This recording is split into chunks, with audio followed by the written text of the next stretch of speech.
Hello दोस्तों, कैसे हैं आप सब। मेरा नाम है रिजवान खान और हमारे यूट्यूब चैनल का नाम है आर लैंग्वेज स्कूल। दोस्तों, इस डायरी में मैंने आप सभी के लिए पिछले साल 2 साल में जो मैं अपने स्टूडेंट्स को स्पेनिश पढ़ा रहा हूँ और जो मुझे कमेंट आते हैं, कॉल्स आती हैं, मैसेजेस आते हैं इंस्टाग्राम पे, फेसबुक पेज पे और हमारे एप्लीकेशन पे, तो मेरा जो ऑब्जर्वेशन रहा इस दौरान मेरे स्टूडेंट्स के साथ और जो लोग मुझसे स्पेनिश सीखना चाहते हैं या जो मेरी वीडियोस देख रहे हैं, वो सब मैंने इसमें नोट डाउन करके रखा है। बहुत ही इम्पोर्टेंट टिप्स हैं। अगर आप स्पेनिश सीखने में इच्छुक हैं तो ये वीडियो आपको आखिर तक देखनी चाहिए, ठीक है।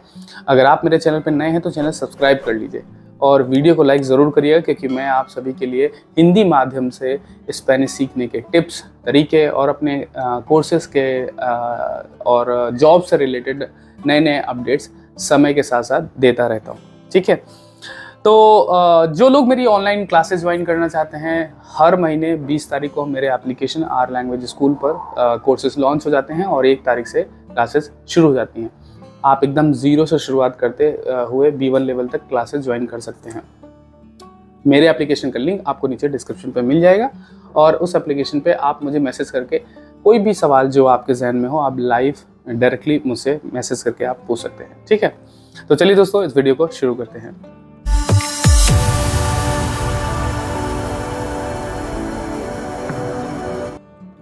तो सबसे पहला तो बैड गाइडेंस। सबसे पहले क्या होता है कि जब मैंने भी स्पेनिश सीखना शुरू किया था तो मुझे मालूम नहीं था कि मैं किसी यूनिवर्सिटी में जाके कोर्स करूं या कहीं डिप्लोमा करूं या फिर डेल एग्ज़ाम के बारे में तो मालूम ही नहीं था।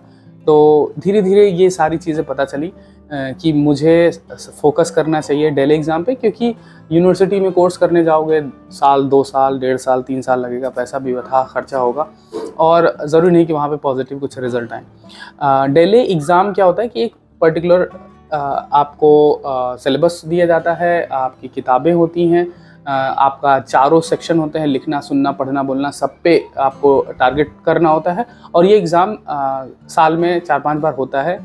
दिल्ली की एम्बेसी में, दिल्ली में है सेंटर, है जयपुर में, कलकत्ता में है। तो आप अगर इस एग्ज़ाम को अपना टारगेट बनाते हैं तो ये जो जर्नी होगी ये आपको बहुत कुछ सिखा देगी। स्पेनिश में हर एक चीज़, हर एक पार्ट आपको सिखा देगी, ठीक है। जब अपना गोल हाई करके रखोगे तो ये सारी चीज़ें आप आराम से कवर कर लोगे। और गाइडेंस ये कि कभी कभी क्या होता है, बच्चे ऐसी जगह पे सीखने के लिए पहुंच जाते हैं जहाँ पे डायरेक्टली ग्रामर शुरू कर दी जाती है। अभी कॉमन सेंस वाली बात है, जब बच्चों के पास शब्द नहीं है तो डायरेक्टली कैसे ग्रामर शुरू कर देंगे। दूसरी चीज़, बच्चों को आइडिया नहीं होता है कि हमको किस पे फोकस ज़्यादा करना चाहिए, कि लिसनिंग पे, स्पीकिंग पे, रीडिंग पे, और एक स्टेप बाय स्टेप पैटर्न क्या होते हैं। तो भटक जाते हैं बच्चे, ठीक है, पैसे बर्बाद हो जाते हैं। बहुत सारे कॉल आते हैं कि मैंने यहाँ से करा, वहाँ से करा और मेरा कुछ रिजल्ट नहीं है, मैं बोल नहीं पा रहा हूँ सही से, मैं सुन नहीं पा रहा हूँ सही से, जबकि मुझे ग्रामर, रूल ये सब मालूम है, ठीक है।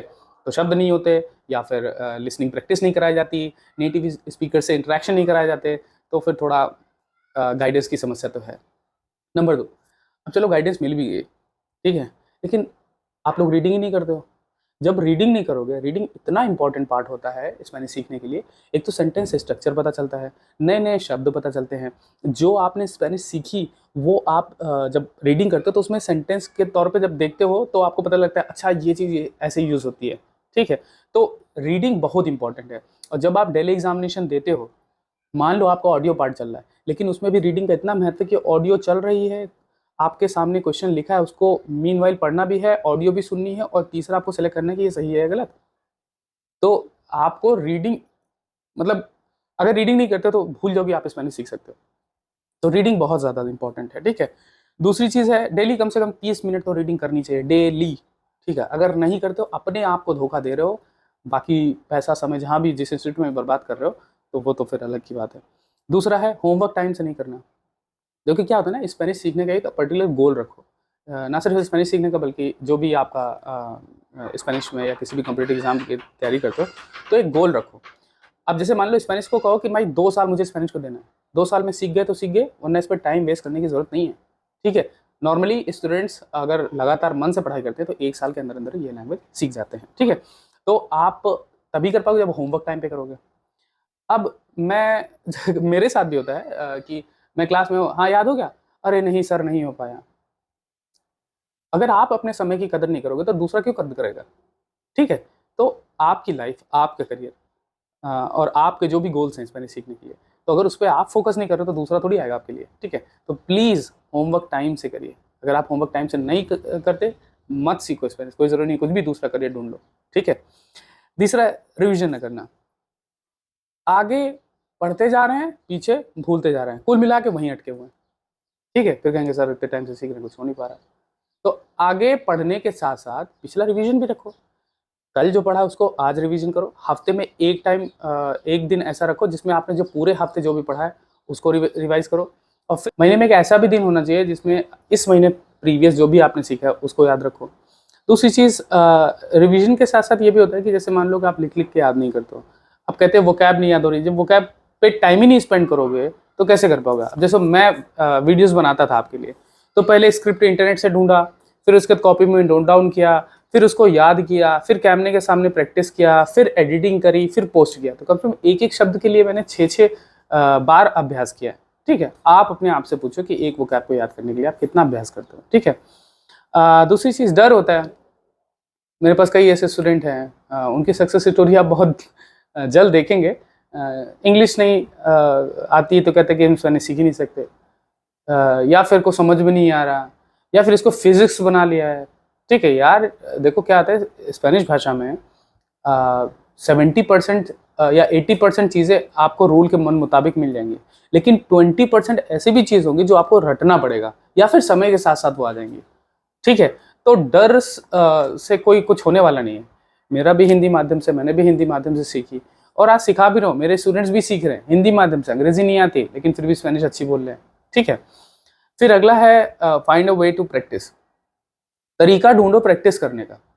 अब ये भाषा कन्वर्सेशन वाली है तो आपको कन्वर्सेशन के लिए लोग चाहिए।